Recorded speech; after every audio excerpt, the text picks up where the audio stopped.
Good morning friends. I'm K Koteswara Reddy and aptitude trainer. ఈరోజు మనం ఒక ఇంపార్టెంట్ టాపిక్ డిస్కస్ చేద్దాం. Intro skills. మనం ఈ యూట్యూబ్ ఛానల్ స్టార్ట్ చేసిన పర్పస్ ఏంటంటే, ఒక బీటెక్ స్టూడెంట్ బీటెక్ జాయిన్ అయిన నుంచి తనకి జాబ్ వచ్చేంత వరకు ఏమేమి స్కిల్స్ కావాలో అన్ని స్కిల్స్ మా యూట్యూబ్ ఛానల్ అప్లోడ్ చేయడం జరుగుతుంది. మీరు 3-2 అయిపోగానే 4-1కి రాగానే ఫస్ట్ డేనే మీకు ప్లేస్మెంట్ స్టార్ట్ అయితే డిఫరెంట్ కాలేజెస్లో డిఫరెంట్ కంపెనీస్. కొన్ని కాలేజెస్లో ఇన్ఫోసిస్ డే వన్ కంపెనీ ఉండొచ్చు. కొన్ని కాలేజ్‌లో టీసీఎస్ ఉండొచ్చు. కొన్ని కాలేజ్‌లో యాక్సెంచర్ ఉండొచ్చు. కొన్ని కాలేజ్‌లో కాగ్నిజెంట్ ఉండొచ్చు. జనరల్‌గా కాలేజెస్ ఎలా ప్రిపేర్ చేస్తాయంటే, ఏ కంపెనీ అయితే బల్క్ రిక్రూట్ చేసుకుంటో వాళ్ళని డే వన్‌కి ఇస్తారు. సో, కొన్ని కంపెనీస్‌లో ఇన్ఫోసిస్ డే వన్ కంపెనీ, కొన్ని కాలేజ్‌లో యాక్సెంచర్, కొన్ని కాలేజ్‌లో Cognizant based on their agreement. So, మీరు ప్లేస్మెంట్ డ్రైవ్‌కెళ్ళినప్పుడు ఫస్ట్ రౌండ్‌లో యాప్టిట్యూడ్ టెస్టు, వర్బల్, కోడింగ్ ఉంటది. అది క్వాలిఫై అయిన తర్వాత టెక్నికల్ ఇంటర్వ్యూ ఉంటది. అది క్వాలిఫై అయితే హెచ్ఆర్ ఇంటర్వ్యూ ఉంటది. సో, ఈరోజు మనము ఆ టెక్నికల్ ఇంటర్వ్యూ, హెచ్ఆర్ ఇంటర్వ్యూ గురించి డిస్కస్ చేద్దాం. అసలు ఇంటర్వ్యూ అంటే ఏంటిది? ఇంటర్వ్యూలో మీరు సెలెక్ట్ కావాలంటే ఎలా? ఎందుకంటే చాలామంది స్టూడెంట్స్ ఏం చేస్తారంటే మేము అడిగినప్పుడు, "మరి ఇంటర్వ్యూ ప్రిపేర్ అవుతారు బాబు" అంటే, "sir first written test qualify కానండి తర్వాత చూద్దాం" అంటారు. కానీ ఇది అన్ని ఈక్వల్ ప్రయారిటీ ఇవ్వాలి. సపోజ్ ఒక కంపెనీకెళ్ళినప్పుడు ఫస్ట్ రిటన్ టెస్ట్, తర్వాత టెక్నికల్ ఇంటర్వ్యూ, తర్వాత హెచ్ఆర్ ఇంటర్వ్యూ అంటే మూడిటికి మీరు ఈక్వల్ ప్రయారిటీ ఇవ్వాలి. ఏమైతుందంటే లేకపోతే ప్రాబ్లము, మీరు రిటన్ టెస్ట్ క్వాలిఫై అవుతారు, టెక్నికల్ క్వాలిఫై అవుతారు, హెచ్ఆర్‌లో పోయారనుకోండి, నెక్స్ట్ వచ్చే కంపెనీకి మళ్ళా మీరు రిటన్ టెస్ట్ రాయాలి. ఎలా అంటే లైక్ సచిన్ గారు ఒక మ్యాచ్‌లో 98 కొట్టి ఔట్ అయినా అంటే అది సచిన్ కింద కౌంట్ కాదు. మళ్ళా 2 రన్స్ చేస్తే కాదు. మళ్ళా ఫస్ట్ నుంచి స్టార్ట్ చేయాలి. సేమ్ మీరు కూడా ఎనీ కంపెనీ ప్లేస్‌మెంట్స్‌కెళ్ళినప్పుడు అన్ని రౌండ్స్‌కి మీరు ఈక్వల్ ప్రయారిటీ ఇవ్వడం అలవాటు చేసుకోండి నా రిక్వెస్ట్. అందుకనే మేము కొన్ని వీడియోస్‌లో 36 వీడియోస్ మేము అప్‌లోడ్ చేయడం జరిగింది. ఇది యాప్టిట్యూడ్ ట్రైనింగ్ అని చెప్పి. ఆల్ టాపిక్స్ సంబంధించిన ఇంపార్టెంట్ షార్ట్ కట్స్. తర్వాత ఆ షార్ట్ కట్స్ అయిపోయిన తర్వాత డిఫరెంట్ కంపెనీస్ యొక్క ప్యాటర్న్ ఎక్స్‌ప్లెయిన్ చేసాం. TCS, Infosys, HCL, bank of America, Cognizant, Capgemini, LT Mindtree ఇలా డిఫరెంట్ కంపెనీస్ యొక్క ప్యాటర్న్ ఎక్స్‌ప్లెయిన్ చేసినాం. తర్వాత ఇంటర్వ్యూలో కొన్ని పజిల్స్ అడుగుతుందని చెప్పి పజిల్ సిరీస్ స్టార్ట్ చేసినాం. ఇలా అంటే ఒక వ్యక్తికి జాబ్ రావడానికి ఏమేమి స్కిల్స్ కావాలో, ఏమేమి రౌండ్స్ ఉంటాయో అన్నీ ఎక్స్‌ప్లెయిన్ చేసినాం. ఈరోజు మనము ఇంటర్వ్యూ స్కిల్స్ డిస్కస్ చేద్దాం. ఇంటర్వ్యూలో అసలు క్వెషన్స్ ఎలా ఉంటాయి? అసలు ఇంటర్వ్యూ అంటే ఏంటి చూద్దాం. ఓకేనా? అసలు ఇంటర్వ్యూ అంటే ఏంటిది? What is an interview? Interview అంటే మన భాషలో చెప్పాలంటే ఒక ఇద్దరు పర్సన్స్ కలిసి మాట్లాడుకుంటారు. ఇప్పుడు మీ ఫ్రెండ్స్ మీరు ఒక రూమ్‌లో ఉంటే 1 అవర్ మాట్లాడుకుంటే 2 అవర్స్, 3 అవర్స్, 4 అవర్స్ కూడా అయితది. మీకు టైం కూడా సరిపోదు. అదే ఇంటర్వ్యూ ఒక 10 మినిట్స్ ఉండగానే మీకు షివర్ అయితుండ్రు. ఎందుకంటే అది ఇంటర్వ్యూ ఫీల్ అయితారు కాబట్టి. అందుకనే ఫస్ట్ స్టెప్ ఏందంటే ఇంటర్వ్యూలో మీరు క్వాలిఫై కావాలంటే ఈ వర్డ్ గుర్తుపెట్టుకోండి. మనకు తెలిసిన విషయాలన్నీ ఇంటర్వ్యూ చేసే వ్యక్తికి తెలిసుండకపోవచ్చు. లేదా అతనికి తెలిసిన విషయాలన్నీ మీకు తెలిసుండకపోవచ్చు. అందుకనే ఇంకోటి మీకు జాబ్ ఎంత ఇంపార్టెంటో ఆ వ్యక్తికి గూడా మీలాంటి క్యాండిడేట్ కూడా ఇంపార్టెంట్. ఎందుకంటే ఒక ఆర్గనైజేషన్ సక్సెస్ అయిందంటే అంటే ఒక వస్తువులు గాదు. ఒక మ్యాన్ ఫోర్స్ వల్ల. అంటే ఒక గ్రూప్ ఆఫ్ పీపుల్ వల్ల సక్సెస్ అయితది. అందుకని ఎనీ కంపెనీ సక్సెస్ అనేది దేని మీద డిపెండ్ ఉంటదంటే, అక్కడ వర్క్ చేసే ఎంప్లాయీస్ మీద. అందుకనే మనకి జాబ్ ఎంత ఇంపార్టెంటో స్టూడెంట్స్‌కి, కంపెనీకి గూడా మీలాంటి క్వాలిటీ ఉన్న క్యాండిడేట్స్ ఇంపార్టెంట్. అంటే 50-50 అది. విన్ విన్ అంతే గాని మీకే జాబ్ కావాలి. అది ఎప్పుడైతే మీకు ఆ వర్డ్ మైండ్‌లో ఉంటదో, అప్పుడు ఈజీగా మీరు ఇంటర్వ్యూ క్రాక్ చేస్తారు. ఎప్పుడైనా సరే మీరు అవతల వ్యక్తికి మీకంటే ఎక్కువ నాలెడ్జ్ ఉందని ఫీల్ అయితారో, అప్పుడే మీరు ఇంటర్వ్యూలో డిస్‌క్వాలిఫై అయితారు. అలా కాకుండా అలా అని చెప్పి మనకెక్కువ నాలెడ్జ్ అని ప్రిపేర్ కాదు. ఒక చిన్న లైన్ ఉంటది. అంటే మనకు అన్నొచ్చని ఫీల్ అయినా సరే అది ఓవర్ కాన్ఫిడెన్స్ అయితది. మనకి ఏం రాదు అతను ఎలా అడుగుతాడంటే అప్పుడు కూడా డిస్‌క్వాలిఫై అయితారు. 2 ఉండకూడదు. అంటే ఒక ఈ 50 అంటే ఎట్లంటే న్యూట్రల్ స్టేజ్‌లో ఉండాలి. ఎలా న్యూట్రల్ స్టేజి ఓకే. నాకెంత జాబ్ అవసరమో అతనికి గూడా అంతే అవసరము అని ఎప్పుడైతే మీరు ఫీల్ అయితారో అప్పుడు ఇంటర్వ్యూ అనేది ఈజీగా 10 మినిట్స్ కాదు 10 అవర్స్ పాటు అక్కడ క్వెషన్స్ అడిగినా మీరు ఆన్సర్ చేయగలరు. సో, ఇంటర్వ్యూ అంటే ఏంటిదంటే ఒక formal conversation between a candidate and the employer to assess the good fit for job role. అంటే ఈ క్యాండిడేట్ నేను తీసుకుంటే ఈ క్యాండిడేట్ నా జాబ్‌కి యూజ్ అయితారా లేదని చూస్తారు. సింపుల్‌గా చెప్పాలంటే నేను ఈ క్యాండిడేట్‌ని తీసుకుంటే నా కంపెనీ గ్రోత్‌కి తన యొక్క స్కిల్స్ పనిచేస్తాయా లేదని చూస్తారు. ఓకేనా? So, it is a two way communication where both the company and the candidate get to know each other. అంటే మీ కంపెనీ గురించి తెలుస్తది. తను అడిగే క్వెషన్స్‌ని బట్టి. అతనికి మీ గురించి తెలుస్తది. ఓకేనా? ఇది ఇంటర్వ్యూ అంటే. తర్వాత why do companies conduct interviews? అయితే కంపెనీస్ ఎందుకు ఇంటర్వ్యూ కండక్ట్ చేస్తారంటే, మీ దగ్గర ఉన్న రెజ్యూమ్‌లో ఏముంటదంటే, మీరు ఏమేం చేసిండ్రో ఉంటాయి. మీరేమేమి ప్రాజెక్ట్ చేసిండ్రు, మీ స్కిల్స్ ఏంటి, మీ హాబీస్ ఏంటిది, మీ ఎడ్యుకేషన్ అనేది. ఇంటర్వ్యూలో మీ యొక్క బిహేవియర్ గానీ, మీ యొక్క ప్రాబ్లమ్ సాల్వింగ్ గానీ, మీ అనలిటికల్ థింకింగ్ గానీ ఇయి తెలుస్తాయి. ఓకేనా?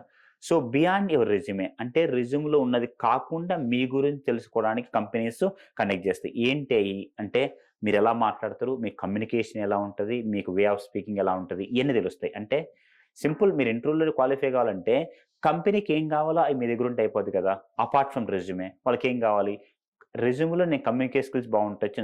నిజంగా కమ్యూనికేషన్ స్కిల్స్ మీ దగ్గర ఉన్నాయా? రెజ్యూమ్‌లో నేను ప్రాబ్లమ్ సాల్వింగ్ బాగా చేస్తానంటారు. నిజంగా ప్రాబ్లమ్ సాల్వింగ్స్ ఉన్నాయా? సో, మీరు ఎలా మాట్లాడతారు? మీ కమ్యూనికేషన్ ఏంటిది? మీకు బిహేవియర్ ఏంటిది? మీకు హాబీస్ ఏంటి? ఇయన్నీ వాళ్ళు హాబీస్ ఉంటాయి కదా సార్ రెజ్యూమ్‌లో అంటే అయి కరెక్ట్ అయ్యుండొచ్చు, లేకపోయుండొచ్చు. అతనికి తెలుస్తది. మరి 5 మినిట్స్‌లో అతనికి తెలుసా అంటే వాళ్ళు ఎంతోమంది ఇంటర్వ్యూ చేసుంటారు కాబట్టి వాళ్ళకి ఒక చాలామంది అనుకుంటారంటే ఒక అర్ధగంట సేపు ఇంటర్వ్యూ చేసి తనని అసెస్ చేసినా అనుకుంటారు. లేదు. మీరు ఎప్పుడైతే రూమ్‌లోకి ఎంటర్ అయితారో ఆ ఇంటర్వ్యూ ఉండే వ్యక్తికి అందులోనే 50% డిసైడ్ అయ్యుంటాడు. మిమ్మల్ని సెలెక్ట్ చేయాలా? లేదా? అని చెప్పి. 50% అక్కడే అయిపోయి ఉంటది. ఓకేనా? సో, ఇది కంపెనీస్. అంటే అసలు ఇంటర్వ్యూ అంటే ఏంటిది? Why do companies conduct interviews? Next what did interviews become a key part of hiring? అయితే ఎందుకు ఈ ఇంటర్వ్యూస్ అనేది చాలా ఇంపార్టెంట్ అయినాయి? అంటే ఒక కంపెనీ వాళ్ళు కాలేజ్‌కొచ్చి ఒక 10 మెంబర్స్ హెచ్ఆర్స్ వన్ డే మొత్తం స్పెండ్ చేసి ఎందుకు కండక్ట్ చేస్తారంటే, ఇప్పుడు రెజ్యూమ్‌లో టీమ్ ప్లేయర్ ఉంటది. కట్ అతనికి మీరు ప్రూవ్ చేయాలి. నేను టీమ్ ప్లేయర్ అని చెప్పి. అంటే రెజ్యూమ్‌లో ఉన్నయి కరెక్ట్ అయ్యుండొచ్చు, కాకపోవచ్చు. ఓకేనా? తర్వాత అయన్నీ ఒక పేపర్ మీద ఉంటాయి. అయి కరెక్టా కాదా తెలుసుకోవడానికి. అందుకనే ఎనీ హైరింగ్ ప్రాసెస్‌లో వాళ్ళు కంపెనీసు ఇంటర్వ్యూస్‌కి చాలా ఇంపార్టెన్స్ ఇస్తారు. ఎందుకంటే అసలు తను రెజ్యూమ్‌లో ఉన్న డీటెయిల్స్ అన్నీ అసలు కరెక్టా కాదా? ఇతన్ని నేను ఈ కంపెనీకి తీసుకుంటే అతను నాకు వర్క్ యూజ్ అయితారా లేదా? ఇయన్నీ వాళ్ళు చూస్తారు. అందుకనే ఒక కంపెనీ యొక్క రిక్రూట్‌మెంట్ ప్రాసెస్‌లో ఇంటర్వ్యూస్ అనేది చాలా కీ రోల్ ఫాలో అయితాయి. మనం ఏమనుకుంటామంటే అమ్మాయి రిటన్ టెస్ట్ ప్రిపేర్ కాదాం అనుకుంటారు. యెస్. రిటన్ టెస్ట్ చాలా ఇంపార్టెంట్. ఎందుకంటే 100 మెంబర్స్ ఎగ్జామ్ రాస్తే 70 మంది డిస్‌క్వాలిఫై అయ్యేది ఆ ఇంటర్వ్యూలోనే. రిటన్ టెస్ట్‌లోనే. కానీ ఆ 30 మందిలో కూడా మీరు సక్సెస్ కావాలి కదా! సపోజ్ ఒక 30 మంది సెలెక్ట్ అయ్యిండ్రు. మీరు కూడా సెలెక్ట్ అయ్యిండ్రు. వాళ్ళు 29 మెంబర్స్ జాబ్ ఇచ్చి ఆ వ్యక్తిని మిమ్మల్ని ఎందుకు రిజెక్ట్ చేయకూడదు? చాలామంది ఏం చేస్తారంటే ఈ కంపెనీకి ఎంతమంది అటెండ్ అయ్యిండ్రో కనుక్కుంటూ. కానీ నా డౌట్ ఏందంటే ఒక కంపెనీకి 100 మంది అటెండ్ అయ్యిండ్రు. 9 మెంబర్స్‌కి జాబులొచ్చి మీకు రాకపోవచ్చు కదా! లేదా ఒక కంపెనీకి ఒకటే వ్యక్తి కావాలి. 9 మెంబర్స్‌కి జాబ్ రాకుండా మీకు రావచ్చు కదా! అందుకనే ఎంతమంది అటెండ్ అయిన దాన్ని బట్టి మీరెప్పుడు సెలెక్ట్ కారు, రిజెక్ట్ కారు. అది గుర్తుపెట్టుకోండి. అంటే మీరు ఏం చూడాలంటే కంపెనీస్‌లో వాళ్ళ కంపెనీస్ యొక్క ప్యాటర్న్ చూడాలి. ఓకేనా? Next what do companies understand from interviews? అసలేం చూస్తాయి? చూడండి కమ్యూనికేషన్ స్టైలు. అలా అని చెప్పి మీరేదో పాష్ ఇంగ్లీష్ మాట్లాడను కాదు. మినిమమ్ అంటే మీరు మాట్లాడేది క్లారిటీగా మాట్లాడుతుర్రా లేదా? మీరేమైతే ఎక్స్‌ప్రెస్ చేయాలనుకుంటుర్రో అతనికి అర్థమైతుందో లేదో చూస్తారు మెయిన్. ఎందుకంటే ఫ్యూచర్‌లో మీరు అంటే ఈ కంపెనీ వాళ్ళు ఓకే. ఈ అబ్బాయిని నేను 2 ఇయర్స్ పాటు తీసుకుందాము. ఎందుకంటే ఇది కాంట్రాక్ట్ బేస్ కాదు కదా! ఎనీ కంపెనీ మీరున్నా లేకపోయినా అతను ఏమనుకుంటాడంటే హెచ్ఆర్ ఇతను నా కంపెనీలో ఒక 20, 30 ఇయర్స్ ఒక సీఈఓ లెవెల్‌కెళ్ళాలని తీసుకుంటారు. ఎందుకంటే కంపెనీ యొక్క గ్రోత్ గాని, డిస్ట్రక్షన్ గాని డిపెండ్స్ ఆన్ రిక్రూట్‌మెంట్ ప్రాసెస్ మీదనే. అందుకనే రిక్రూట్‌మెంట్ ప్రాసెస్‌కి కంపెనీ వాళ్ళు ఎక్కువ స్పెండ్ చేసేది మ్యాన్ పవర్‌ని. ఎందుకంటే కంపెనీ డెవలప్ కావాలంటే అక్కడున్న ఎంప్లాయీస్ బాగుండాలి. అక్కడున్న ఎంప్లాయీస్ బాగుండాలంటే కరెక్ట్ పర్సన్‌ని రిక్రూట్ చేసుకోవాలి. సో, కమ్యూనికేషన్ స్టైల్ అంటే ఇప్పుడు మీరు ఒక రేపు సీఈఓ స్థాయికెళ్ళినప్పుడు మీరు ఒక ప్రెజెంటేషన్ చేసేటప్పుడు క్లయింట్‌కి ఎలా ప్రెజెంట్ చేస్తారు? కమ్యూనికేషన్ బావుండటం మీన్స్ ఇంగ్లీష్ బావుండటం కాదు. కమ్యూనికేషన్ అంటే వే ఆఫ్ స్పీకింగ్. మీరు అవతల వ్యక్తితోటి మీరు అనుకున్న పాయింట్‌ని కరెక్ట్ కన్వే చేస్తారో లేదనే చూస్తారు కమ్యూనికేషన్. Problem solving ability. అతనికి ఎంత సపోజ్ రేపు ఈ చాట్‌జీపీటీలో డిఫరెంట్ కాంపిటీటర్స్ వస్తారు. ఆ కాంపిటీటర్స్ ఉన్నప్పుడు వాళ్ళకంటే మనము వెరైటీగా ఏదైనా అడ్వాన్స్డ్‌గా ఆలోచించగలమా అనేది ప్రాబ్లమ్ సాల్వింగ్. ఓకేనా? తర్వాత పర్సనాలిటీ ఫిట్. తర్వాత స్కిల్స్ వాలిడేషన్. మనం రెజ్యూమ్‌లో చాలా స్కిల్స్ పెడుతుంటాం. నాకు ఇయ్యొచ్చు, కొంచెం చేయొచ్చు. అయన్నీ కరెక్ట్‌గా చూస్తారు. అంటే కమ్యూనికేషన్ బావుండాలి. మరీ మరీ చెప్తున్నా. కమ్యూనికేషన్ మీన్స్ ఇంగ్లీష్ అని కాదు. Way of speaking. మనం అనుకున్నది అవతల వ్యక్తికి ఎలా క్లారిటీగా చెప్తున్నామా లేదా? అంటే మనం స్మాల్ సెంటెన్సెస్ వాడినా అవతల వ్యక్తికి అట్రాక్టివ్ ఉండాలి. ఏదో పాష్ ఇంగ్లీషు. ఇంకో ప్రాబ్లమ్ మనకు తెలిసిన ఇంగ్లీష్ తనకు కూడా అర్థం కాకపోయినా సరే రిజెక్ట్ చేస్తారు. అందుకనే కమ్యూనికేషన్ ఎలా ఉండాలంటే సింపుల్ వర్డ్స్ తోటి అవతల వ్యక్తికి ఈజీగా కన్వే చేసేటట్టు ఉండాలి. అది కమ్యూనికేషన్ అంటే. తర్వాత స్కిల్స్ అనేది రెజ్యూమ్‌లో ఉన్న అన్ని స్కిల్స్ అక్కడ కరెక్ట్ ఉండాలి చూడాలి. ఓకేనా? తర్వాత what are the most important interview skills ఏంటి అంటే communication skills, problem solving skills, confidence. ఎందుకంటే చాలామంది మీరు కజిన్స్ గానీ, మీ రిలేటివ్స్ కానీ, మీ సీనియర్స్ గానీ, చూడండి మీ ఫ్రెండ్స్‌ని ఒక కాలేజ్‌లో ఒక అబ్బాయికి 3, 4 జాబ్‌లు వచ్చేసుంటాయి. ఒక అబ్బాయికి అసలు జాబ్ రాదు. ఈ 3, 4 జాబ్‌లు వచ్చిన అబ్బాయి ఫస్ట్ 1, 2 జాబ్స్ నాలెడ్జ్ వస్తాయి. తర్వాత కాన్ఫిడెన్స్ వస్తది. ఎలా చెప్పాలా? ఇప్పుడు 2 జాబ్స్ వచ్చిన అబ్బాయికి 8,00,000, 6,00,000. ఇప్పుడు 10,00,000 కంపెనీకెళ్తుందనుకోండి. 6 ఆర్ 8,00,000 ఉన్నాయి. 10 కంపెనీస్ జాబ్‌కి వెళ్తుంది 10,00,000 ప్యాకేజ్‌కి. ఇప్పుడు ఆ అబ్బాయి ఎలా ఎళ్తాడంటే, లైట్ ఈ కంపెనీ జాబ్ వచ్చినా రాకపోయినా ఎందుకు నాకు ఆల్రెడీ 2 జాబ్‌లున్నాయని జెప్పి, తను కాన్ఫిడెన్స్‌గా ఎళ్తాడు. ఎళ్ళిన తర్వాత ఇంటర్వ్యూ చేసే వ్యక్తి క్వెషన్స్ అడుగుతారు. తను ఆల్రెడీ ఆన్సర్ చేస్తుంటాడు. ఎందుకంటే తన మైండ్ రన్ అయితుంటది. ఈ జాబ్ అనేది నాకు అంత పెద్ద ఇంపార్టెంట్ కాదు. ఆల్రెడీ ఉండా. ఈ 3 జాబ్ కూడా చేస్తాయి. నెక్స్ట్ ఇంటర్వ్యూకెళ్తాడు 12,00,000. ఆల్రెడీ 6, 8, 10 ఉంది కదా! సో, ఆల్రెడీ 3 జాబ్స్ ఉన్నాయి ఆ అబ్బాయికి. అంటే ఎందుకు ఆ అబ్బాయికి జాబ్‌లొస్తున్నాయంటే అక్కడ నాలెడ్జ్‌తో పాటు కాన్ఫిడెన్స్ ఉంది. నేనేమంటున్నా అంటే మీరు ఫస్ట్ ఇంటర్వ్యూకెళ్ళేటప్పుడు కూడా సేమ్ కాన్ఫిడెన్స్‌తో ఎళ్ళండి. ఎందుకంటే ఇదే జాబ్ అని కాదు కదా! ఎందుకంటే ఇది మీకు ఇంటర్వ్యూ ఐడీ కార్డ్ అనేది ఎక్కడ రాసిపెట్టో తెలియదు కదా! కొంతమంది కాగ్నిజెంట్‌కెళ్తారు. బాగా పెర్ఫార్మ్ చేస్తారు. రాదు. 1 వీక్‌లో ఇన్ఫోసిస్ వస్తది. ఇన్ఫోసిస్ రావచ్చు. దాని మీనింగ్ మీకు ఇన్ఫోసిస్ కంపెనీలో జాబ్ మేబీ రాసిపెట్టి ఉంటది. అట్లా మీరు సో, ఎలా ఫీల్ కావాలంటే ఇంటర్వ్యూకెళ్ళేటప్పుడు పక్కా జాబ్ రావాలని అటెండ్ కావాలి. అయిపోయిన తర్వాత ఎప్పుడైనా ఇంటర్వ్యూకెళ్ళే ముందు ఈ సెంటెన్స్ గుర్తుపెట్టుకోండి. ఇదే కంపెనీ పక్కా రావాలని ఎళ్ళండి. ఇంటర్వ్యూ అయిపోయిన తర్వాత వస్తే ఓకే. రాకపోతే ఇంకో కంపెనీకెళ్ళొచ్చు అనేటట్టు. కానీ రివర్స్‌లో మనం చేస్తాం. ఎలా చేస్తామంటే మేము స్టూడెంట్స్‌తో మాట్లాడినప్పుడు, "ఏం బాబు ఇంటర్వ్యూ ప్రిపేర్ అయితుంటే సార్ దీనికి 200 మంది షార్ట్ లిస్ట్ అయినారంట. నాకేడొస్తంటారు."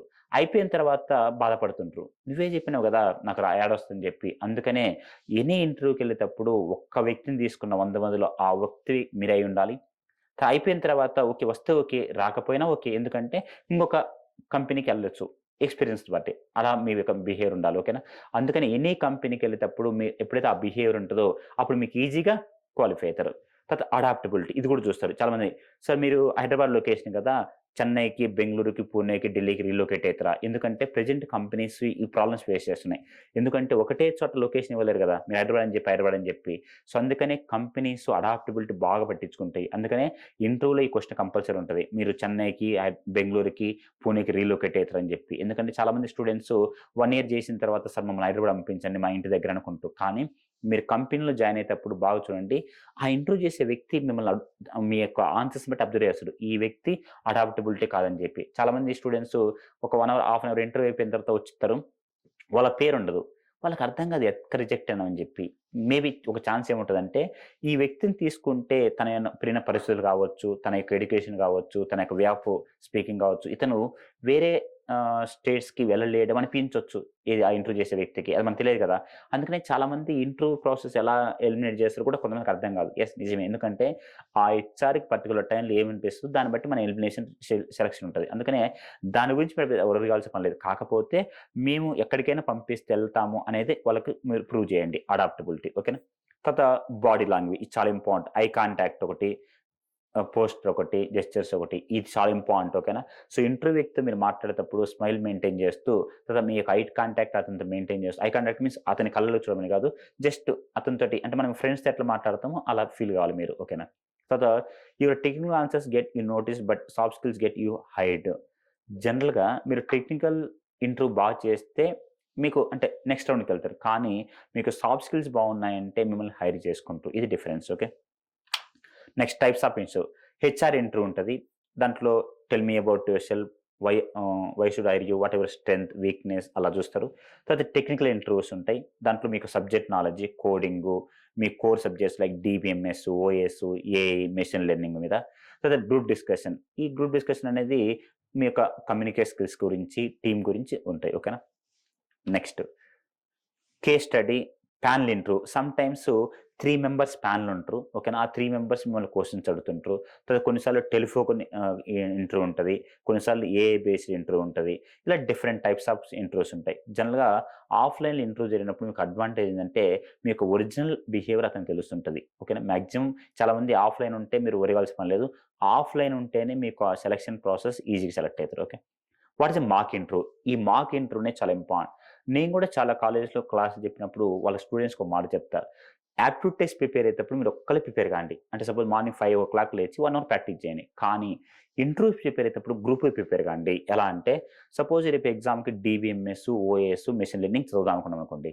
ఈ 3 చదవాలంటే మీకు ఒక్కో సబ్జెక్ట్ 3 అవర్స్ చేసుకొని 9 అవర్స్ పడతది. అదే ఒక వ్యక్తి మెషిన్ లెర్నింగు, ఒక వ్యక్తి డీబీఎంఎస్, ఒక వ్యక్తి ఓఎస్ చదువుతాడు. ఇప్పుడు మీ ముగ్గురిలో ఒకళ్ళు ఇంటర్వ్యూ చేయాలి డీబీఎంఎస్ మీద. ఆ డీబీఎంఎస్ మీద మీరు క్వెషన్స్ అడుగుతాం. తను ఆన్సర్ చెప్తుంటది. దీని అడ్వాంటేజ్ చెప్పాలా? క్వెషన్స్ అడగాలంటే మీరు రిసర్చ్ చేయాలి. ఆన్సర్స్ తను చెప్తుంటే మీ ముగ్గురికి షేర్ అవుతుంటాయి. అది ఇంటర్వ్యూకి ప్రిపేర్ విధానం. మీరు ఇంటర్వ్యూలో సెలెక్ట్ కావాలంటే ఎన్ని మాక్ ఇంటర్వ్యూస్ చేస్తే అంత ఈజీ సెలక్షన్ ఉంటది. అందుకనే మాక్ ఇంటర్వ్యూస్ అనేది చాలా చాలా ఇంపార్టెంట్. ఓకే. సో, అసలు వాటిని ఎలిమినేట్ చేయకండి. ఓకేనా. మాక్ ఇంటర్వ్యూస్ మీరు ఒక రూమ్‌లో ఒక నలుగురుంటే మీరు మాక్ ఇంటర్వ్యూస్ కండక్ట్ చేసుకోండి. సపోజ్ మీ కాలేజ్‌కి ఒక 3 డేస్‌లో కాగ్నిజెంట్ అనే ఇంటర్వ్యూ ఉందనుకోండి. మీరేం చేస్తారంటే ఈ కాగ్నిజెంట్‌లో ఒక 30 క్వెషన్స్ ఈచ్ వన్ షేర్ చేసుకొని, ఓకే. ఈ 30 క్వెషన్ అడుగుతా ఇతను ఆన్సర్ చెప్తాడు. క్వెషన్స్ ముందు తెలుసు, ఆన్సర్స్ ముందే తెలుసు. కానీ అదొక మాక్ ఇంటర్వ్యూ. అప్పుడేమైతది చూడండి, ఈ 30 క్వెషన్స్‌కి ఆన్సర్స్ తను చెప్తూ ఉంటే మిగతా ముగ్గురు ఇంటుంటరు. వన్స్ ఇమాజిన్ 100 క్వెషన్స్ అయితయి దానివల్ల. ఇంకోటి క్వెషన్స్‌కొస్తాయి. Confidence levels పెరుగుతుంటాయి. ఏదైనా మిస్టేక్ చేసినా అక్కడ రెక్టిఫై చేసుకోవచ్చు. ఎందుకంటే మీరు రూమ్‌లోనే 4 సార్లు ఇంటర్వ్యూ చేస్తే 4 సార్లు మిస్టేక్ చేస్తే రియల్ ఇంటర్వ్యూలో మిస్టేక్ చేయడానికి ఇంకేం అవకాశం ఉండదు కదా!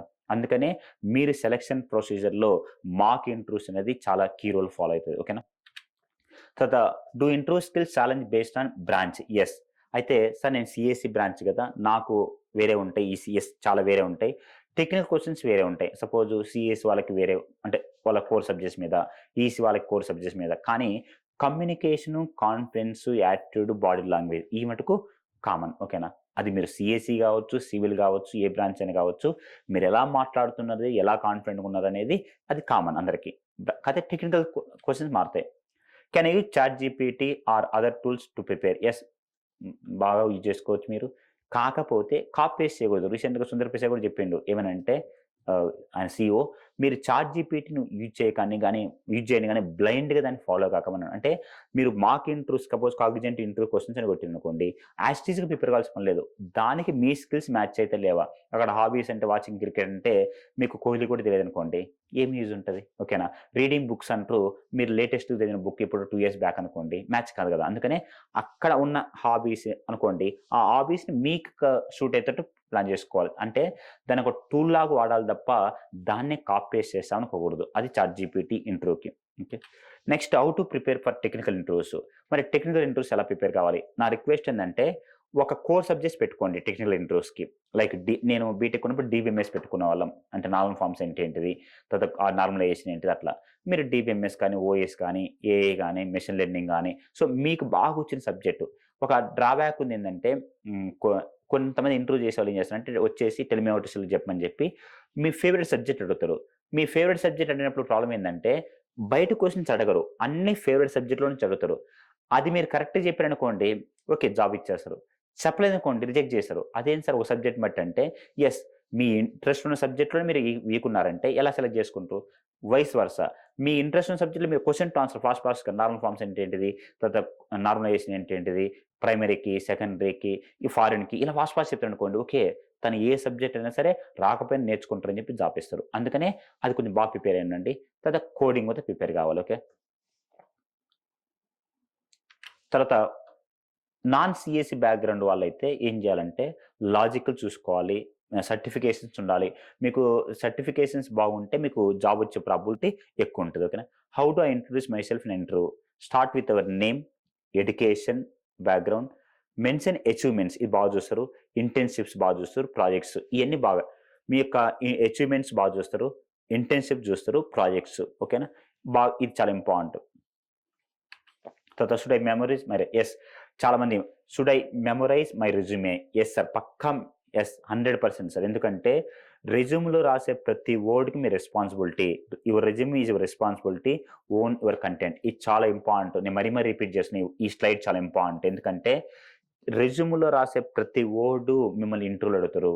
ఒకవేళ ఏదైనా వర్డ్ అక్కడ రాంగ్ అనిపిస్తే, ఫేక్ అనిపిస్తే మిమ్మల్ని ఎట్టి పరిస్థితిలో జాబ్ తీసుకోరు. అందుకనే టాప్ నుంచి మీ నేమ్ ఇనిషియల్ నుంచి లాస్ట్ లైన్ వరకు, లాస్ట్ లైన్ కాదు లాస్ట్ వర్డ్ వరకి మీరు బాగా గుర్తుపెట్టుకోండి. రెజ్యూమ్‌లో రాసిన ఎనీ వర్డ్ మీరు ఫేక్ అయితే పక్కా జాబ్ ఇవ్వరు. అందుకనే రెజ్యూమ్‌లో రాసేటప్పుడే అక్కడ ఉన్న స్కిల్స్ గానీ, కోడింగ్ గానీ, హాబీస్ కానీ, పర్సెంటేజ్ గానీ ఎనీథింగ్ మీ నేమ్ గాని, మెయిల్ ఐడీ గాని, ఫోన్ నంబర్ ఎనీథింగ్ ప్రతి వర్డ్ కౌంట్ అయితది. ఓకేనా. అందుకని రెజ్యూమ్‌లో రాసే ప్రతి వర్డ్ మీరు బాగా గుర్తుపెట్టుకోవాలి. ఓకేనా.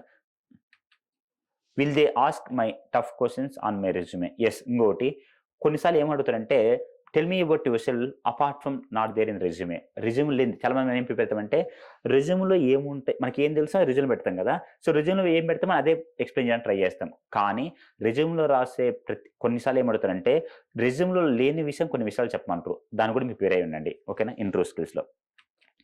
What if I don't have any internships or projects?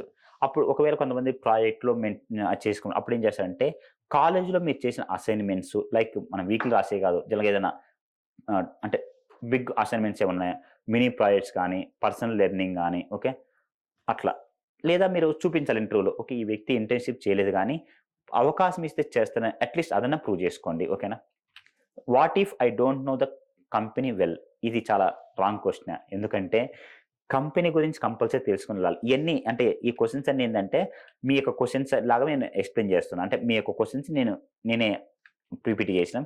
So, ఇది చాలా ఇంపార్టెంట్. ఎందుకంటే what if I don't know the company well? మీరు ఇది చాలా ఇంపార్టెంట్ ఇది. ఎందుకు ఇది స్లైడ్ ఇంక్లూడ్ చేసినామంటే హెచ్ఆర్ ఇంటర్వ్యూలో ఒక 10 క్వెషన్స్ అడిగిన అనుకుందాం. 8 క్వెషన్స్ మీరు కరెక్ట్‌గా చెప్పిండ్రు. బాగా చెప్పేసిండ్రు. ఇంకో 2 క్వెషన్స్ కంపెనీ గురించి అడిగిండ్రు. మీరు చెప్పలేదు.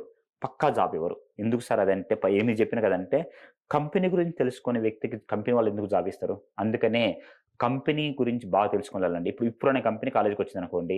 వాళ్ళు క్యాప్షన్ అడుగుతారు. తెలియదని చెప్తే ఎలా జాబ్ ఇస్తారు చెప్పండి? ఎందుకంటే ఈ వ్యక్తి ఇంటర్వ్యూకి వచ్చేటప్పుడు కంపెనీ గురించి తెలుసుకొని రా అని చెప్పి. Applying thought Wipro company caption ఏందంటే అప్లయింగ్ థాట్ ఓకేనా? సో, ఇది important applying thought. Infosys navigate the next. ఇంకొకటి not only captions suppose TCS అనే కంపెనీ. టీసీఎస్ అనే కంపెనీ ఎప్పుడు స్టార్ట్ చేసిండ్రు? హెడ్ క్వార్టర్స్ ఎక్కడుంది? వాళ్ళ ఫౌండర్స్ ఎవరు? ప్రెజెంట్ సీఈఓ ఎవరు? ఎన్ని కంట్రీస్‌లో టీసీఎస్ అనే కంపెనీ ఉంది? ఎంతమంది ఎంప్లాయీస్ పనిచేస్తున్నారు? నియర్లీ 6,00,000 మెంబర్స్ అబోవ్ పనిచేస్తుండ్రు. ఇండియాలో ఎన్ని స్టేట్‌లో టీసీఎస్ ఉంది? ప్రెజెంట్ సీఈఓ ఎవరు? వాళ్ళ కోర్ ప్రొడక్ట్స్ ఏంటిది? వాళ్ళ యొక్క సీఎస్ఆర్ ఏంటిది?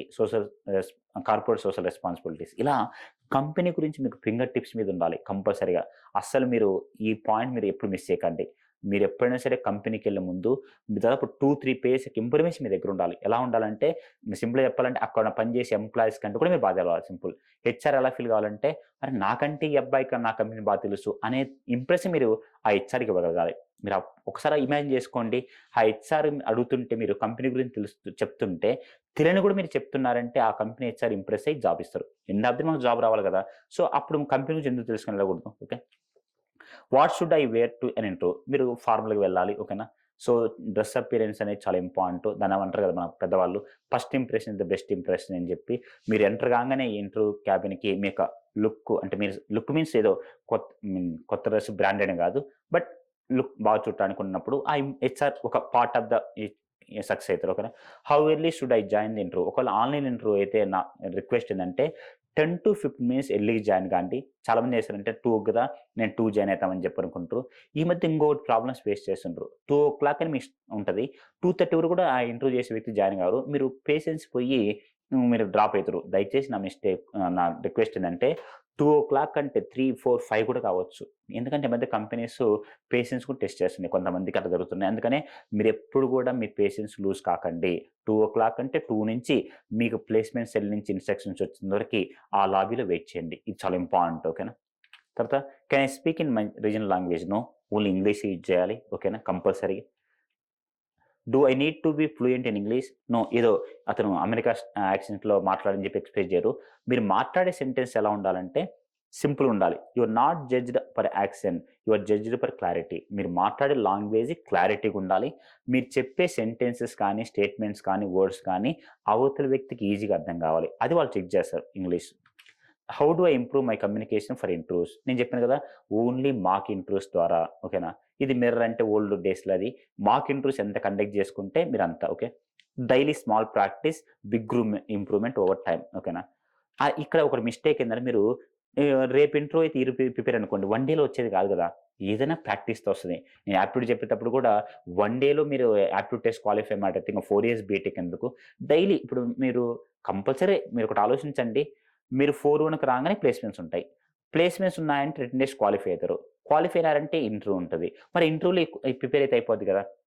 సింపుల్ మీరు ఆలోచించండి. ఎప్పుడు మీరు ప్రిపేర్ కాకూడదు? నాకు జాబ్ వద్దనుకున్నప్పుడు. జాబ్ కావాలి గానీ ఇంటర్వ్యూ అప్పుడు ప్రిపేర్ అయితారంట. అదే ఈరోజు ప్రిపేర్ అయితే అయిపోద్ది కదా! అది రిక్వెస్ట్. అంటే డైలీ కొంచెం కొంచెం ప్రాక్టీస్ చేసిరనుకోండి ఇంటర్వ్యూ టయానికి మీకు ఈజీ అనిపిస్తది. ఓకేనా? డైలీ ప్రాక్టీస్ చేస్తే. Next what if I don't know the answer for a question. ఇంకోటి ఇది మంచిది. మేము పెట్టిన స్లైడ్స్ అన్ని ఎలా అంటే మీ క్వశ్చన్స్ మా క్వశ్చన్ లాగా. ఒకవేళ నాకు ఆన్సర్ తెలియకపోతే చాలామంది మిస్టేక్ ఏం చేశారంటే ఒక 10 క్వశ్చన్స్ అడిగితే ఇచ్చారు. 5 క్వశ్చన్స్ బాగా చెప్తారు. 6వ క్వశ్చన్ దగ్గర మీకు ఆన్సర్ రాదనుకోండి. నెక్స్ట్ ఆ హెచ్ఆర్ ఏం చేస్తారంటే ఓకే. ఇది గట్టిగా కమాండ్ చేయరు. No problem you can leave it అని 7th క్వశ్చన్‌కెళ్తారు. ఇక్కడ స్టూడెంట్ చేసే మిస్టేక్ ఏందంటే 5 క్వశ్చన్స్ బాగా చెప్పారు కదా! ఈ 7వ క్వశ్చన్ అడిగేటప్పుడు ఏం చేస్తారంటే 6th క్వశ్చన్ గురించి ఆలోచిస్తుంటారు.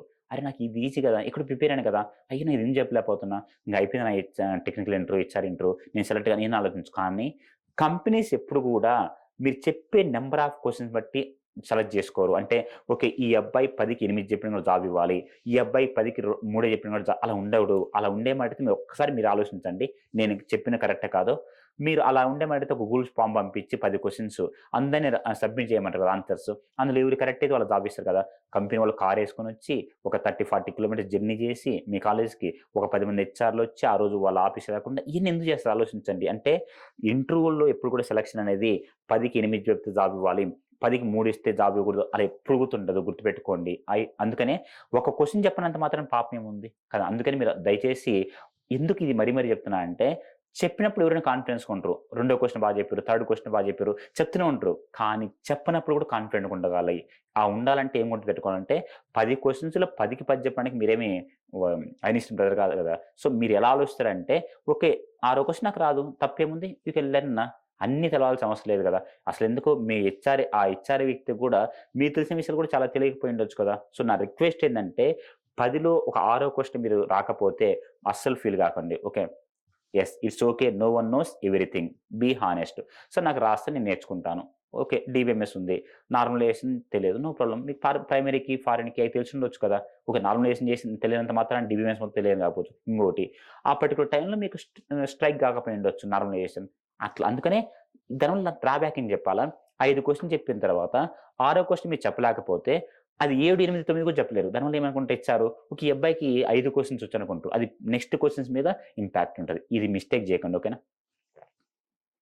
చూడండి. Interviewers value honestly and problem solving not just correct answers. నేను చెప్పాను కదా! ఓన్లీ కరెక్ట్ ఆన్సర్స్ కోసం అయితే ఒక గూగుల్ ఫార్మ్ పంపిస్తే అయిపోద్ది కదా! సో ఇది ఇక్కడ స్టూడెంట్ చేసే మిస్టేక్. మేము అబ్జర్వ్ చేసిందంటే ఇన్ని ఇయర్స్ ఎక్స్‌పీరియన్స్‌లో ఒకటి రెజ్యూమ్‌లో ఉన్న పాయింట్స్ కొంతమందికి తెలియదు. సెకండ్‌ది ఏందంటే ఇది ఇంగ్లీష్ అనుకుంటే దాన్నేమనుకుంటారంటే ఓన్లీ దాన్నేమంటారు కమ్యూనికేషన్ అనుకుంటూ అంటే ఫ్లూయెంట్ ఇంగ్లీషు. తర్వాత కంపెనీ గురించి ఇది ఇంపార్టెంట్. కంపెనీ గురించి తెలియదు. సో నేను అబ్జర్వ్ చేసిందంటే స్టూడెంట్స్ ఎక్కడ డిస్‌క్వాలిఫై అయితారంటే ఒకటి రెజ్యూమ్‌లో ఉన్నాయి కరెక్ట్‌గా చెప్పలేకపోవడం వల్ల, ఇంకోటి కంపెనీ నుంచి చెప్పలేకపోవడం వల్ల, థర్డ్‌ది ఏందంటే కంపెనీ గురించి తెలియకపోవడం వల్ల ముందే జాయిన్ గావాలి. తర్వాత రీజనల్ లాంగ్వేజ్ అలో చేయరు. ఫ్లూయెంట్ ఇంగ్లీష్ అంటే కమ్యూనికేషన్ చూస్తారు. తర్వాత don't know answer to question ఇది ఇంపార్టెంట్. ఇక్కడ అందరూ చేసే మిస్టేక్. ఓకేనా? ఇయన్నీ మీరు మిస్టేక్ చేయకండి. I get nervous and forget things what should I do? Practice common questions. ఓకేనా? ఇది మాక్ ఇంటర్వ్యూస్ ద్వారా ఇది అయిపోతది. How to answer tell me about your weakness. ఇది ఎలా ఉండాలంటే అది స్ట్రెంగ్త్‌లా కన్వర్ట్ చేసుకొని చెప్పాలి. డైరెక్ట్‌గా వీక్‌నెస్ అని చెప్పకూడదు. ఓకేనా? సో మీరు కొంతమంది ఆన్ టైమ్‌కి రావటం అనుకుంటారు. సరే ఏది చెప్పినా మీ ఆన్సర్ ఎలా ఉండాలంటే వీక్‌నెస్ అనేది మీకది స్ట్రెంగ్త్ లాగా ఉండాలి. Why should we hire you? అది ఎలా ఉండాలంటే మీకో స్కిల్ ఉండాలి. ఆ స్కిల్ కంపెనీకి యూజ్ కావాలి. సపోజ్ మీరు బాగా సాంగ్స్ పాడుతారనుకోండి. కంపెనీ వాళ్ళు ఏం చేసుకుంటారు. అందుకనే మీకు స్కిల్ ఉండాలి. ఆ స్కిల్ ఎలా ఉండాలంటే ఆ కంపెనీకి మ్యాచ్ అయ్యేటట్టు ఉండాలి. సో దట్ అలా ప్రిపేర్ కాండి. Why should I hire you అన్నానికి. ఓకేనా? What are behavioural interview questions? Tell me about a time when అలాంటిది. అంటే సిట్యుయేషన్ బేస్డ్ క్వెషన్స్ ఇస్తారు. ఆ సిట్యుయేషన్‌లో మీరెలా బిహేవ్ చేసినారని చెప్పి. ఓకేనా? Should I speak first or wait for the interviewer? Always greet first. Good morning or good morning. Okay. Good afternoon. Okay. తర్వాత what to avoid during an interview? Bring late or prepared. అసలు లేట్‌గొచ్చినామంటే మీకు ఎంత బాగా prepare అయినా సరే మర్చిపోతుండ్రు. ఇప్పుడు 2:00 interview ఉంది మీ కాలేజ్‌లో. మీరు ఫాస్ట్‌గా అప్పుడు రెజ్యూమ్ ప్రింట్ ఔట్ చేసుకొని అప్పుడప్పుడు వచ్చిండ్రు. 2:05 అయింది. కొంచెం నర్వస్ ఉంటది. అందరూ మీ ప్లేస్‌మెంట్ స్టార్స్ వాళ్ళు మీ ఇంటర్వ్యూ అతను కూడా ఏమనడు. కానీ మీకు ఒక నెర్వస్‌నెస్ వస్తది. అదే మీరు 1:30కి ఎళ్ళిండ్రు ప్రశాంతంగా ఉంటరు. ఓకేనా? సో అందుకని లేట్‌గెళ్ళకండి. Speak negatively about past teachers, internship jobs. Okay. తర్వాత respect, honesty, preparation equal to winning combo. Most common mistakes freshers make. నేను చెప్పాను కదా! నేను అబ్జర్వ్ చేసిందేంటంటే మిస్టేక్ చేసింది ఒకటి రెజ్యూమే బాగుండాలి. బాగుండటం మీన్స్ రెజ్యూమ్‌లో ఉన్న పాయింట్ అని తెలిసుండాలి. కంపెనీ గురించి మీకు బాగా తెలిసుండాలి. తర్వాత మీరు ఏదైనా మిస్టేక్ చేస్తే ఆ మిస్టేక్ గురించి ఆలోచించకండి. ఓకేనా? ఇది నేను అబ్జర్వ్ చేసింది. What is the right body language in interview? Sit straight, maintain eye contact. Okay. How long should my answers be? జనరల్‌గా ఎక్కువ మీరు ఇంకోటి కొంతమంది ఇది ప్రాబ్లమ్ ఏందంటే బాగా చదివే వాళ్ళు ఏం చేస్తారంటే ఒక క్వెషన్ వాట్ ఈస్ నార్మలైజేషన్ అనగానే మొత్తం సినిమా స్టోరీ మొత్తం చెప్పినట్టు చెప్తుంటారు. కానీ ఎలా ఉండాలంటే ఆన్సర్ అనేది సింపుల్ అండ్ షార్ట్. అంటే మీరు అనుకున్నది తనకి అర్థమయ్యేటట్టు ఉండాలి. సింపుల్‌గా ఉండాలి. 1 లైన్, 2 లైన్స్‌లో. Okay. What should questions I ask in interviews? ఇది ఇంపార్టెంట్. లాస్ట్‌లో ఏం అడుగుతారంటే మీకేమైనా క్వెషన్స్ అడుగుతారు. అప్పుడు నో అని చెప్పకూడదు. కంపల్సరీ ఏ క్వెషన్ అయినా ఉండండి. ఓకేనా? సార్ నేను కంపెనీలో జాయిన్ అయిన తర్వాత ఏ ప్లాట్‌ఫార్మ్ మీద నాకు ట్రైనింగ్ ఉంటది. ఓకేనా? లేదా సార్ నేను కంపెనీకి జాయిన్ అయ్యే ముందు ఈ 6 మంత్స్‌లో ఏం నేర్చుకుంటే నాకు వర్క్ ఈజీగా ఉంటది. ఇలాంటి క్వెషన్స్ అడగండి. సో దట్ మనమనాలి. నేననకూడదు. సపోజ్ సార్ మన కంపెనీలో అంటే ఆల్రెడీ ఇతను ప్రిపేర్ అని చెప్పి. సో బిస్కెట్‌లు ఎయాలి కమరా. సో మీరేం చేస్తారంటే మనం కంపెనీలో జాయిన్ అయిన తర్వాత ఏం ప్లాట్‌ఫార్మ్ మీద ట్రైనింగ్ ఇస్తారు. లేదా నేను ఈ 6 మంత్స్‌లో ఏం నేర్చుకుంటే నాకు తర్వాత యూజ్ అవుతది. కానీ ఎనీ క్వెషన్స్ అంటే నో అని చెప్పకండి దయచేసి. కంపల్సరీ 2, 3 క్వెషన్స్ మీరు ప్రిపేర్ అయ్యాలండి. What happens after interview? ఇంకోటి కొంతమందికి ఇంటర్వ్యూ ఏంటది, వాళ్ళు రిజల్ట్స్ కోసం వెయిట్ చేస్తారు. Don't panic. ఓకేనా? ఎందుకంటే వాళ్ళకి చాలా స్ట్రాటజీస్ ఉంటాయి. ఈ పేపర్స్‌ని తీసుకెళ్ళి వాళ్ళు హెచ్ఆర్‌తో మాట్లాడి ఎంతమంది రిక్రూట్ చేసుకుందామో తీసుకొని చెప్పి మీ స్కిల్స్ అనాలైజ్ చేసి ఎందుకంటే ఒక వ్యక్తి తీసుకునేది కాంట్రాక్ట్ బేస్ కాదు కదా! ఏది ఓకే. 2 ఇయర్స్ బాగుండుంటది. ఓకే. ఈ వ్యక్తిని తీసుకుందాం. ఒక 1 ఇయర్ పాటు పని చేపించుకుందాం అని చెప్పి ఒక వ్యక్తిని వాళ్ళు రిక్రూట్ చేసుకున్నారంటే ఎనీ కంపెనీ ఆ కంపెనీ ఆ వ్యక్తిని లాంగ్ టర్మ్‌లో చూస్తది. ఆ లాంగ్ టర్మ్ తీసే వ్యక్తికి అనాలిసిస్ చేయాలి కదా! అందుకనే వాళ్ళు they take time. Okay. So ఇది interview skills. So interview skills మీద మీరు బాగా ప్రిపేర్ అయితే నా రిక్వెస్ట్ ఏందంటే సచిల్కర్ 100 స్కోర్ 98 చేసి ఔట్ అయితే అది సెంచరీ కింద కౌంట్ ఎలా అయితే కాదు. మీరు కూడా అన్ని రౌండ్స్ క్వాలిఫై అయ్యి ఇంటర్వ్యూ డిస్‌క్వాలిఫై అయితే మళ్ళా ఫస్ట్ నుంచి రావాలి కాబట్టి మీరు ఎనీ రిక్రూట్‌మెంట్ ప్రాసెస్‌లో అన్నిటికి ఈక్వల్ ప్రయారిటీ ఇవ్వండి. ఇది ఇంటర్వ్యూ స్కిల్స్. ఇలా మేము ఒక వ్యక్తికి ఏమేమి స్కిల్స్ కావాలో అన్ని స్కిల్స్ మా యూట్యూబ్ ఛానెల్‌లో అప్‌లోడ్ చేయడం జరుగుతుంది. ఓకే. సో ఇలా మా వీడియోస్ నచ్చితే మీ ఫ్రెండ్స్‌కి, మీ జూనియర్స్‌కి, సీనియర్స్‌కి షేర్ చేయండి. మాక్సిమం వ్యూస్ బాగా వస్తున్నాయి గానీ ఒక రిక్వెస్ట్ ఏందంటే సబ్స్క్రైబ్ చేసుకొని రిక్వెస్ట్. మీ ఫ్రెండ్స్ ఉన్నా, మీ జూనియర్స్ ఉన్నా సబ్స్క్రైబ్ చేసుకొని చెప్పండి. ఓకేనా? మీకు ఎలాంటి కంటెంట్ కావాలో కూడా చెప్తే మేము దాన్ని చెప్తుంటాం. మాక్సిమం అన్ని స్కిల్స్ మేము అప్‌లోడ్ చేస్తున్నాం. Okay. Thank you. All the best.